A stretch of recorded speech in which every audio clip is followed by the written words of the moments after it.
Une fable avait cours parmi l'Antiquité, et la raison ne m'en est pas connue que le lecteur en tire une moralité. Voici la fable, toute nue. La renommée ayant dit en 100 lieues qu'un fils de Jupiter, un certain Alexandre, ne voulant rien laisser de libre sous les cieux, commandait que, sans plus attendre, tout peuple à ses pieds s'alla rendre, quadrupèdes, humains, éléphants, vermisseaux, les républiques des oiseaux. La déesse aux 100 bouches, dis-je, ayant mis partout la terreur en répandant l'édit du nouvel empereur, les animaux, et toute espèce lige de leur seul appétit, crurent que, cette fois, il fallait subir d'autres lois. On s'assemble au désert, tous quittent leur tanière. Après divers avis, on résout, on conclut d'envoyer hommage et tribut. Pour l'hommage et pour la manière, le singe en fut chargé, on lui mit par écrit ce que l'on voulait qu'il fût dit.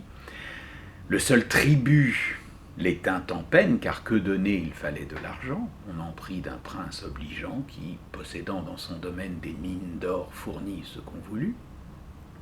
Comme il fut question de porter ce tribut, le mulet et l'âne s'offrirent, assistés du cheval ainsi que du chameau. Tous quatre, en chemin, ils se mirent, avec le singe, ambassadeur nouveau. La caravane, enfin, rencontre en un passage Monseigneur le Lion. Cela ne leur plut point. « Nous nous rencontrons tout à point, dit-il, et nous voici compagnons de voyage. J'allais offrir mon fait à part, mais, bien qu'il soit léger, tout fardeau m'embarrasse. Obligez-moi de me faire la grâce que d'emporter chacun un quart. Ce ne vous sera pas une charge trop grande, et j'en serai plus libre, et bien plus en état, en cas que des voleurs attaquent notre bande et que l'on en vienne au combat. Et conduire un lion rarement se pratique. Le voilà donc admis, soulagé, bien reçu, et malgré le héros de Jupiter issu, faisant chair et vivant sur la bourse publique. Ils arrivèrent dans un pré tout bordé de ruisseaux, de fleurs tout dit après, où maint mouton cherchait sa vie, séjour du frais, véritable patrie des zéphyrs. Le lion n'y fut pas qu'à ses gens, il se plaignit d'être malade. « Continuez votre ambassade, dit-il, je sens un feu qui me brûle au-dedans et vais chercher ici quelque herbe salutaire. Pour vous, ne perdez point de temps, rendez-moi mon argent. J'en puis avoir affaire. » On déballe. Et le lion s'écria, d'un ton qui témoignait sa joie.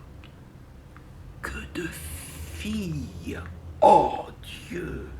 Mes pièces de monnaie ont produites, voyez! La plupart sont déjà plus grandes que leur mère.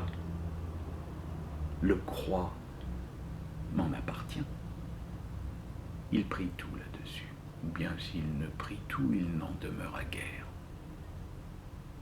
Le singe et les sommiers, confus, sans oser répliquer, en chemin se remirent. Au fils de Jupiter, on dit qu'ils se plaignirent, et n'en eurent point de raison. Qu'eût-il fait?